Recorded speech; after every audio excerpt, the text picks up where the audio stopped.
Hello दोस्तों, welcome back to my channel. आज जो स्टॉक हम आपके लिए रिव्यू करने वाले हैं वो long term investment point of view से रहने वाला है। और ये एक फाइनेंस कंपनी है और डेफिनेटली आप इसमें अगर इन्वेस्ट करते हैं तो आपको बहुत अच्छा रिटर्न फ्यूचर में मिल सकता है। तो हम देखने वाले हैं जियो फाइनेंस और इसका व्यू रहेगा लॉन्ग टर्म इन्वेस्टमेंट पर्पस के लिए। और लॉन्ग टर्म इन्वेस्टमेंट पर्पस मतलब आप अभी इसमें जो भी इन्वेस्ट करेंगे उसको आप साल 2 साल 5 साल 10 साल के लिए भूल सकते हैं और ये डेफिनेटली आपको अच्छी रिटर्न्स ही देगा। चलिए अब इसका हम देख लेते हैं कि ये कंपनी कौन कौन से सेक्टर में काम करती है। जैसे आप जानते हैं कि जो जियो फाइनेंस है ये रिलायंस की एक होल्डिंग कंपनी है और ये मेनली फाइनेंशियल सर्विसेज में डील करती है। और ये एक सब्सिडरी कंपनी है जियो फाइनेंस लिमिटेड की, जियो फाइनेंस ब्रोकिंग लिमिटेड की और जियो पेमेंट सॉल्यूशन लिमिटेड की, और एक जॉइंट वेंचर है Jio payment system payment bank limited के साथ। ठीक है, चलिए अब इसका चार्ट देख लेते हैं हम। देखिए, क्योंकि ये कंपनी लिस्टेड हुई है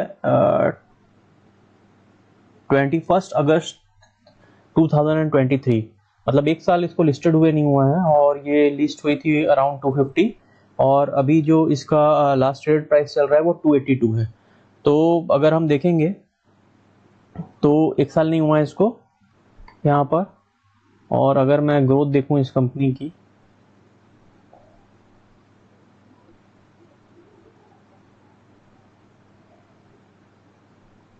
देखिए 46% का आपको रिटर्न ऑलरेडी दे चुका है ये।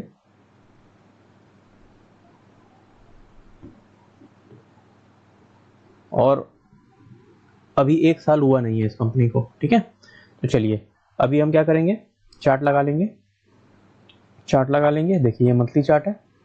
मंथली चार्ट में क्योंकि 7-8 महीने ही हुए हैं इस कंपनी को तो बहुत कुछ देखने के लायक है नहीं यहाँ पर। और डेफिनेटली आपको बहुत छोटा चार्ट दिख रहा होगा यहाँ पर। और मेरे ख्याल से इसका RSI भी नहीं बनेगा क्योंकि इसका कैलकुलेशन हो नहीं सकता।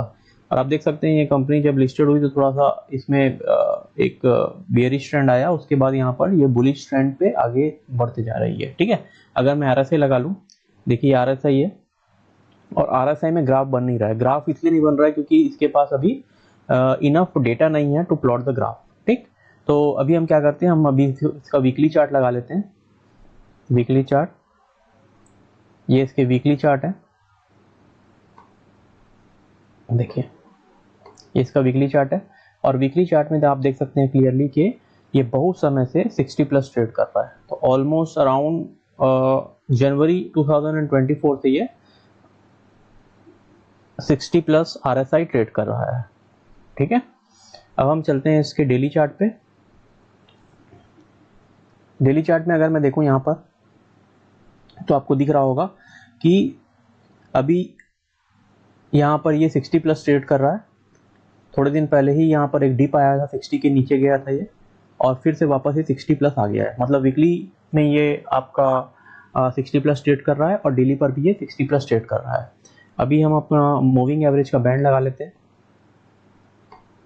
देखिए देखिए जैसे ही देख रहे हैं आप यहाँ पर नीचे, देखिए यहाँ पर जैसे ही यहाँ पर RSI 60 से डीप लिया था और फिर से वापस पुल बैक किया, वैसे ही यहाँ पर क्या हुआ था कि जो हमारा प्राइस एक्शन इस बैंड के ऊपर चल रहा था इसने भी यहाँ डीप लिया और ये ऊपर की तरफ गया। ठीक है, तो यहाँ पर हमको क्या मिल रहा है, फ्रेश एंट्री मिल रही है। जब भी price action 20 days moving average के ऊपर आना चालू होता है वहां पर हम बाय पोजीशन बना के चल सकते हैं। ठीक है, तो अगर मैं इसका प्रीवियस हाई मार्क कर लूँ, ये इसका प्रीवियस हाई है, तो ये ऑलमोस्ट 384 385 के आसपास इसका प्रीवियस हाई है। ये आप देख लीजिए इसका प्रीवियस हाई, और ये अपने प्रीवियस हाई के आसपास ही अभी ट्रेड कर रहा है। अभी जो आज की इसका क्लोजिंग प्राइस है 382 है, तो यहाँ पर से हम इसको बाय करके चल सकते हैं। और इसमें आप इन्वेस्टमेंट पॉइंट ऑफ व्यू से इसको देखिए, इसको लॉन्ग टर्म आप रखने की सोचिए, इसमें प्रॉफिट बुक मत कीजिए क्योंकि ये लॉन्ग टर्म में आपको अच्छा रिटर्न देके जाएगा। ठीक है, देख रहा है।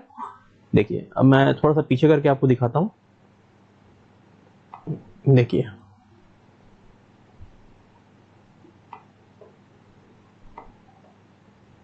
यहाँ पर आप देख सकते होंगे कि जैसे ही ये नीचे आया था और जैसे ही ये 20 डेज मूविंग एवरेज के ऊपर गया, यहाँ पर 20 डेज मूविंग एवरेज के ऊपर गया, ऑलमोस्ट अराउंड 270 के आसपास उसका प्राइस था। और उसके बाद देखिए ये कितना बड़ा मूव दिया हमको, ये देखिए। फिर यहाँ पर वो बैंड के अंदर आया, ठीक है। तो 270 से 340 तक का हमको मूव दे दिया। फिर यहाँ पर से निकला ये 350 के आसपास, और अभी हमको यहाँ पर से 350 के आसपास से 370 के आसपास का मूव दिया। अब ये 380 के आसपास है, तो डेफिनेटली हम मान के चल सकते हैं कि 400, 450, 500 का टारगेट इसमें आपको मिल सकता है, ठीक है। चलिए थोड़ा सा हम इसका फाइनेंशियल देख लेते हैं। देखिए Jio financial service limited, market cap इसका 2,43,000 करोड़ का है। P ratio is very high, क्योंकि अभी ये हाल ही में लिस्टेड हुई है 152।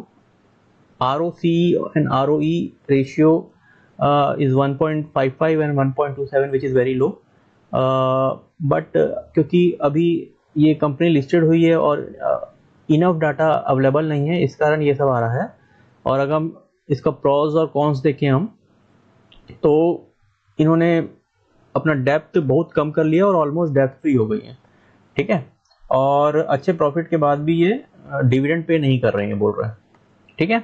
और अगर हम इनकी पीर कंपनीज देख लें, देखिए तो फाइनेंशियल एंड इन्वेस्टमेंट इंडस्ट्री के अंदर आता है ये। और जो मार्केट कैप के हिसाब से जो सबसे बड़ी कंपनी है यहाँ पर वो है Bajaj Finance, then Bajaj Finserv, and then third number पे आ रहा है जियो फाइनेंस। तो जियो फाइनेंस के अंदर हमको एक कैपेबिलिटी लगती है कि ये और ऊपर जाएगा, और ठीक है।